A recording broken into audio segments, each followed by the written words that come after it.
ವೀಕ್ಷಕರೇ ನಮಸ್ಕಾರ. ಸಿಎಂ ಸಿದ್ದರಾಮಯ್ಯ ಹಾಗೂ ಡಿಸಿಎಂ ಡಿಕೆ ಶಿವಕುಮಾರ್ ಅವರ ನಡುವಿನ ಅಧಿಕಾರಕ್ಕಾಗಿ ಗುದ್ದಾಟ ಕಾಂಗ್ರೆಸ್ ಪಕ್ಷವನ್ನು ಹಣ್ಣುಗಾಯಿ ನೀರುಗಾಯಿ ಮಾಡಲಿದೆ ಎಂಬ ಮಾತುಗಳು ಕೂಡ ಕೇಳಿ ಬಂದಿದ್ವು.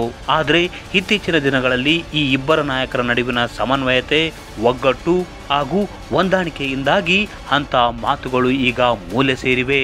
135 ಶಾಸಕರ ಬೆಂಬಲ ಹೊಂದಿರುವ ಕಾಂಗ್ರೆಸ್ ಸರ್ಕಾರಕ್ಕೆ ಯಾವ ಭಯವೂ ಇಲ್ಲ. ಕಾಂಗ್ರೆಸ್ ಸರ್ಕಾರ 2 ವರ್ಷಗಳ ಯಶಸ್ಸಿನತ್ತ ಸಾಗುತ್ತಿರುವ ಹೊತ್ತಿನಲ್ಲೇ ಬಿಜೆಪಿಯಿಂದ ಉಚ್ಚಾಟನೆಗೊಂಡಿರುವ ಹಿರಿಯ ನಾಯಕ ಬಸನಗೌಡ ಪಾಟೀಲ್ ಯತ್ನಾಳ್ ಹೊಸ ಬಾಂಬ್ ಸಿಡಿಸಿದ್ದಾರೆ.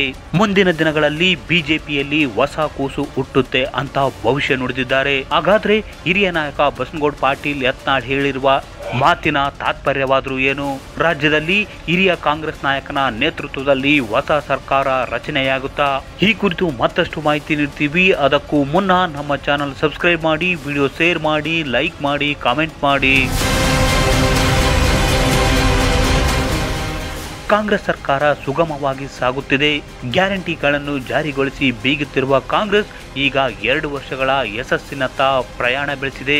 ಇದರ ನಡುವೆ ಬಿಜೆಪಿಯಿಂದ ಉಚ್ಚಾಟನೆಗೊಂಡಿರುವ ಹಿರಿಯ ನಾಯಕ ಬಸನಗೌಡ ಪಾಟೀಲ್ ಯತ್ನಾಳ್ ಹೊಸ ಬಾಂಬ್ ಸಿಡಿಸಿದ್ದಾರೆ. ಬಸನಗೌಡ ಪಾಟೀಲ್ ಯತ್ನಾಳ್ ಹೇಳಿಕೆ ನೀಡಿರುವುದು ರಾಜ್ಯ ರಾಜಕಾರಣದಲ್ಲಿ ದೊಡ್ಡ ಸಂಚಲನ ಮೂಡಿಸಿದೆ.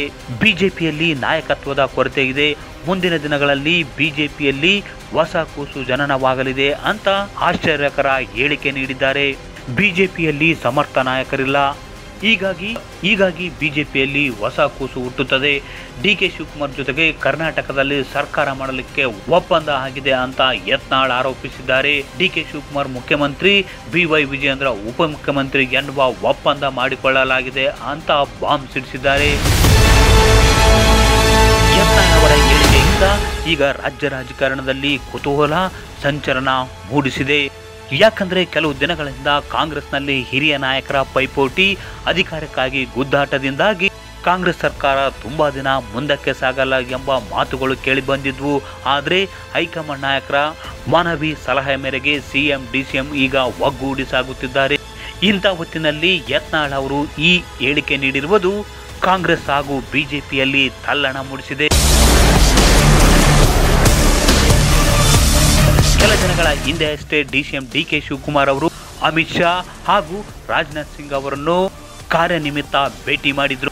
ಅಷ್ಟೇ ಅಲ್ಲ, ಬಿಜೆಪಿ ರಾಜ್ಯಾಧ್ಯಕ್ಷರಾದ ಬಿವೈ ವಿಜಯೇಂದ್ರ ಅವರ ಜೊತೆ ಕಾಂಗ್ರೆಸ್ ಅಧ್ಯಕ್ಷ ಡಿಸಿಎಂ ಡಿಕೆ ಶಿವಕುಮಾರ್ ಅವರಿಗೆ ಉತ್ತಮ ನಂಟಿದೆ.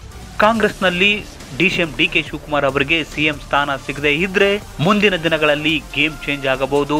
ಇಂತಹ ಹಿನ್ನೆಲೆಗಳನ್ನು ಇಟ್ಟುಕೊಂಡು ಬಸನಗೌಡ ಪಾಟೀಲ್ ಯತ್ನಾಳ್ ಅವರು ಬಿಜೆಪಿಯಲ್ಲಿ ಹೊಸ ಕೂಸು ಹುಟ್ಟಲಿದೆ ಮತ್ತು ಡಿಸಿಎಂ ಡಿಕೆ ಶಿವಕುಮಾರ್ ನೇತೃತ್ವದಲ್ಲಿ ಹೊಸ ಸರ್ಕಾರ ರಚನೆಯಾಗಲಿದೆ ಎಂಬ ಸ್ಫೋಟಕ ಹೇಳಿಕೆ ನೀಡಿದ್ದಾರೆ ಅಂತ ಹೇಳಲಾಗ್ತಿದೆ.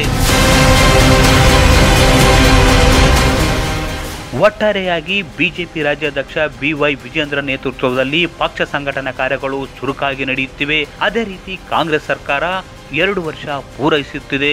ಅಲ್ಲಿ ಕೂಡ ಭಿನ್ನಮತ, ಗುದ್ದಾಟ ಮಾಯವಾಗಿದೆ. ಆದರೂ ಬಸನಗೌಡ ಪಾಟೀಲ್ ಯತ್ನಾಳ್ ಅವರ ಹೇಳಿಕೆ ಕಾಂಗ್ರೆಸ್ ಮತ್ತು ಬಿಜೆಪಿ ನಾಯಕರಲ್ಲಿ ಸಂಚಲನ ಉಂಟು ಮಾಡಿದೆ. ವೀಕ್ಷಕರೇ, ಈ ಮಾಹಿತಿ ಇಷ್ಟವಾದಲ್ಲಿ ವಿಡಿಯೋ ಶೇರ್ ಮಾಡಿ, ಲೈಕ್ ಮಾಡಿ, ಕಾಮೆಂಟ್ ಮಾಡಿ.